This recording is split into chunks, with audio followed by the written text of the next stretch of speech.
Bismillahirrahmanirrahim. Assalamualaikum warahmatullahi wabarakatuh. Saya Farah Arifatus Solihah E 2019-2183. Di sini saya akan menanggapi materi yang telah dipublikasi oleh Bapak Dr. Abdul Wadud Nafis, di mana beliau menjelaskan tentang ekonomi tertutup dengan kebijakan pemerintah, atau bisa dikatakan yaitu ekonomi tiga sektor. Ekonomi tiga sektor yaitu perekonomian perekonomian yang meliputi kegiatan dalam sektor perusahaan, rumah tangga, dan pemerintah. Jadi tiga sektor itu meliputi perusahaan, rumah tangga, dan pemerintah.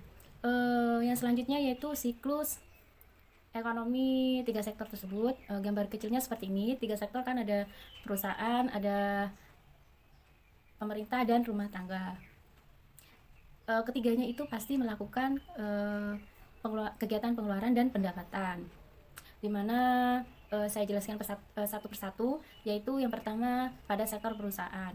Sektor perusahaan itu mengeluarkan seperti mengeluarkan kepada pemerintah, pada sektor pemerintah seperti mengeluarkan pajak. Itu termasuk pengeluaran perusahaan terhadap pemerintah, seperti itu. Sedangkan pendapatan perusahaan terhadap pemerintah itu seperti subsidi. Jadi pemerintah itu memberikan subsidi kepada perusahaan, dan itu disebut pendapatan perusahaan oleh pemerintah, seperti itu. Yang selanjutnya yaitu pengeluaran dan pendapatan perusahaan terhadap rumah tangga. Seperti pendapatan perusahaan itu didapat dari konsumsi rumah tangga. Seperti halnya perusahaan itu memproduksi suatu barang, kemudian didistribusikan atau dijual kepada rumah tangga, sehingga perusahaan itu mendapatkan keuntungan. Itu yang disebut pendapatan perusahaan oleh sektor rumah tangga. Sedangkan pengeluaran perusahaan terhadap sektor rumah tangga yaitu seperti gaji, sewa, seperti itu. Misalkan gaji, pastinya perusahaan itu membutuhkan seorang pekerja itu diambil dari pihak rumah tangga tersebut, sehingga perusahaan tersebut mengeluarkan upah atau gaji kepada pekerja tersebut. Itu yang dinamakan pengeluaran perusahaan terhadap rumah tangga. Sedangkan pendapatan perusahaan terhadap rumah tangga ya seperti itu, dari mengkonsumsi konsumsi rumah tangga tersebut, di mana rumah tangga ini membeli atau mengkonsumsi produk-produk yang diproduksi oleh sektor perusahaan. Yang kedua yaitu pengeluaran pendapatan sektor pemerintah terhadap sektor perusahaan. Yang pertama yaitu pengeluaran. Semisal pengeluaran pemerintah terhadap sektor perusahaan yaitu pemerintah itu memberikan subsidi terhadap perusahaan tersebut. Itu termasuk pengeluaran pemerintah terhadap sektor perusahaan. Sedangkan pendapatan pemerintah oleh sektor perusahaan itu seperti pemerintah memberi kebijakan bahwasanya perusahaan tersebut harus membayar pajak kepada pemerintah. Itu yang dinamakan pendapatan pemerintah. Sedangkan pendapatan dan pengeluaran pemerintah terhadap sektor rumah tangga itu semisal yang pertama pendapatan pemerintah dari sektor rumah tangga yaitu perpajakan perseorangan. Jadi seseorang itu juga dikenai pajak, semisal entah itu pajak rumah ataupun pajak motor dan lain-lain sebagainya. Yang selanjutnya yaitu pengeluaran pemerintah terhadap sektor rumah tangga. Pengeluarannya itu seperti pemerintah itu memberikan upah atau subsidi. Upah itu seperti pemerintah itu menggaji PNS, polisi, dan lain sebagainya. Subsidi itu seperti pemerintah itu memberikan subsidi kepada masyarakat yang kurang mampu atau masyarakat yang belum bekerja, seperti itu. Seperti subsidi prakerja, subsidi UMKM, seperti itu. Yang selanjutnya yaitu pengeluaran dan pendapatan rumah tangga terhadap dua sektor, yaitu yang pertama terhadap sektor perusahaan. Jadi pengeluaran rumah tangga terhadap sektor perusahaan itu seperti rumah tangga mengkonsumsi produk-produk yang diproduksi oleh perusahaan, seperti itu. Jadi rumah tangga itu memakai atau membeli produk-produk yang telah dibuat atau diproduksi oleh suatu perusahaan tersebut. Itu yang dinamakan pengeluaran rumah tangga terhadap sektor perusahaan. Sedangkan pendapatan rumah tangga terhadap sektor perusahaan itu seperti rumah tangga itu menjadi pekerja di perusahaan tersebut sehingga mendapatkan upah atau gaji, atau rumah tangga tersebut mempunyai seluas tanah, beberapa tanah, sehingga perusahaan tersebut menyewa tanah terhadap rumah tangga sehingga itu menjadi pendapatan rumah tangga oleh sektor perusahaan.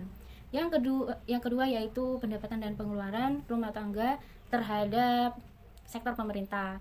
Semisal pendapatan rumah tangga oleh sektor pemerintah itu seperti mendapatkan subsidi ataupun upah, ya seperti itu. Misalkan rumah tangga menjadi PNS, sehingga diberi upah atau gaji oleh pemerintah sehingga itu menjadi pendapatan rumah tangga terhadap sektor pemerintah. Yang kedua yaitu pengeluaran rumah tangga terhadap sektor pemerintah.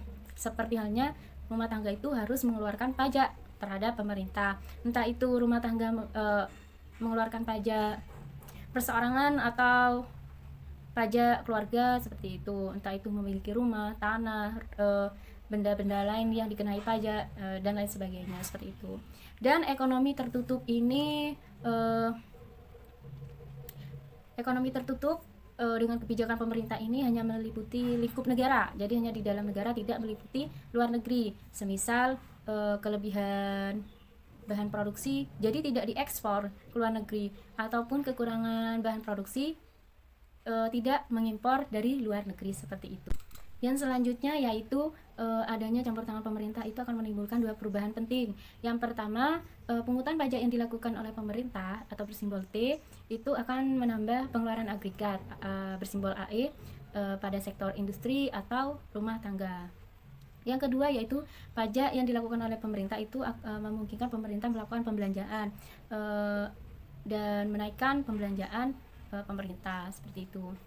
Jadi pada sektor ekonomi tertutup ini belum adanya perdagangan dengan luar negeri. Jadi dinamakan ekonomi tertutup dengan kebijakan pemerintah seperti itu. Yang selanjutnya yaitu pendapatan yang diterima oleh rumah tangga itu ditujukan dalam 3 hal.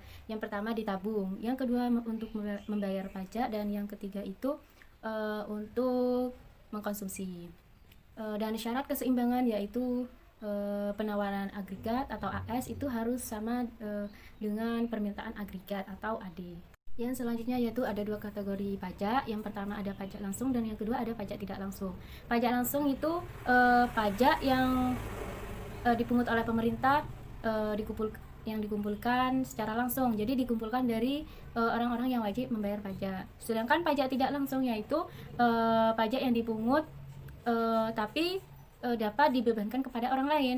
Yang selanjutnya jenis-jenis perpajakan ada 3. Yang pertama yaitu pajak regresif. Pajak regresif ini dimana seberapa persen pajak naik ketika pendapatan turun. Yang kedua ada pajak proporsional, yaitu berapa persen pajak itu tetap ketika berapapun pendapatan itu mengalami peningkatan seperti itu. Yang ketiga ada pajak progresif, dimana berapa persen pajak naik ketika pendapatan pun naik juga. Yang selanjutnya yaitu efek pajak terhadap konsumsi dan tabungan, dimana YD ini mengalami penurunan. YD itu pendapatan disposable sejumlah T, maka YD sama dengan Y kurangi T, dimana YD turun maka konsumsi dan tabungan, konsumsi itu C, tabungan itu S, itu juga akan menurun. Baik, sekian tanggapan dari saya. Apabila ada kekurangan ataupun kesalahan, saya mohon maaf yang sebesar-besarnya. Wassalamualaikum warahmatullahi wabarakatuh.